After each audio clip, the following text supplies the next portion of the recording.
अर्धा जालन्याचे गरीब लोकांची जागा खाल्ली तुले. अरे नाही नाही तुझ्यासाठी लोक हे आता हे जालना योग्य सोडून नाही. परत झाले, शिफ्ट येऊ लागले सर्व. हे सब उलटे सीधे धंदे करणार आणि वैयक्तिक मला नको, शिकवते वैयक्तिक का? नको. मला सांगा, मी मला बोलत सांगा. नाही विलासराव नाही प्लीज इंटरव्ह्यू प्लीज मला सुरू करा. मग मी कोणाला पर्सनल बोललो नाही. हा माणूस काय स्वतः मला बोलायचं पण शान नाही, समजतो, आपल्याला काय बोलायचं नाही. पण नाही, आपल्याला त्याला बोलायचंच बरोबर दाखवा तुम्ही. नाही. आपल्याला वैयक्तिक नकोच आहे. मला सांगा, मी मला तुम्हाला कैलासजी बोललो तुम्ही नाही. स्पष्ट बोलणार आहे, कैलासजी तुम्ही स्पष्ट बोलणार मी आहे. काही मला घाबरत सांगा, नाही याला. तुम्हाला याला भाजपने काही संघ घाबरत का नाही, दिलाय? याला मानत पण नाही.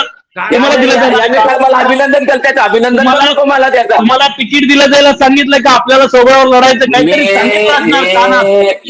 मी फक्त एवढंच बोललो देवेंद्र साहेबांना की हा. आपण, मला काही नको, माझं आयुष्य राहिला 15 वर्ष आणि मी चांगलं काम करू शकतो आणखीन 10 वर्ष मी तुमच्या भारतीय जनता पार्टीच्या कामाला करणार आहे. माझी काही मागणी नाही आहे आणि मला काही दिलं तर चांगलं, नाही दिलं तर चांगलं, पण भारतीय जनता पार्टीचा महापौर बसवणार मी त्यांना सांगितलं. लपवण्यासाठी बीजेपी. अरे अरे याच्या अगोदर केलं ना. अरे तू तर ईडीच्या मध्ये येणार रे.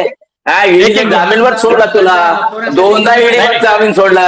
अरे जमीन खाल्ली तो, शुगर फॅक्टरी खाल्ली. हा, तू काय काय खाल्ला, सर्व सहकारी क्षेत्र खाऊन टावली तुने. हा,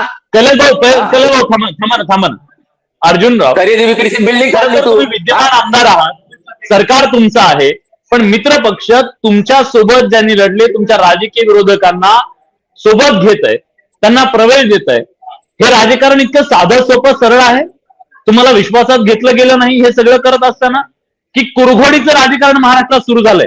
काय आहे कळलं पाहिजे. मी नावं सांगतो अर्जुन भाऊ, मी नावं सांगतो, केवळ तुमच्याबद्दल असं घडले नाहीये.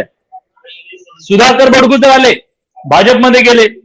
त्यानंतर कुणाल पाटील आले, भाजपमध्ये गेले. संजय जगताप, शिवतारी आहेत तिथं तुमचे, तिथं ज्यांना त्यांनी पराभूत केलं, संजय जगताप आले. मग सुरेश वरपुडकर आले. ही नावं कितीतरी आहेत. काय चाललंय? हे तुमची अस्वस्थता वाढवणार नाहीये का? नाही, या संदर्भाने मी माननीय शिंदे साहेबांशी बोललेलो आहे हा, की अशा पद्धतीचे लोक जर आपण या ठिकाणी घेत असेल तर या संदर्भातला विचार आपण केला पाहिजे. मी बोललो, माझं स्वतःचं बोलणं झालं. त्यामुळे ते माननीय देवेंद्र फडणवीस साहेबांशी बोलणार आहे शिंदे साहेब.